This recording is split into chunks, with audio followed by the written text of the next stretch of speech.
Penyerahan bantuan kredit usaha rakyat atau KUR dilakukan di Wisma Negara kawasan Center Point of Indonesia pada Sabtu pagi.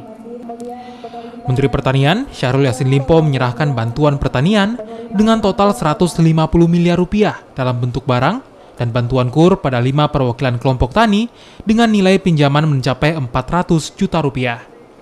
Bantuan ini juga dirangkaikan dengan sosialisasi Komando Strategi Pembangunan Pertanian atau Kostratani yang juga dihadiri ribuan petani di Sulawesi Selatan.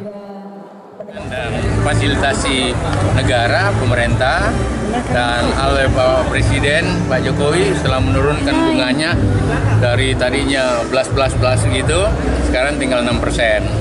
6% itu kalau diambil 50 juta per orang, maka sangat banyak manfaatnya untuk menjadi modal pertanian atau kos produksi dari pertanian yang ada. Selain skema KUR, Kementerian Pertanian juga mensosialisasikan asuransi pertanian berupa asuransi padi dan asuransi ternak. Pemerintah memberikan subsidi asuransi di mana petani cukup membayar premi sebesar Rp36.000 dan sisanya Rp144.000 dibayarkan oleh pemerintah.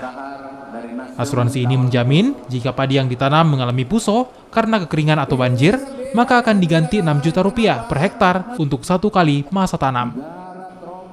Nila Rustam, Kompas TV Makassar, Sulawesi Selatan.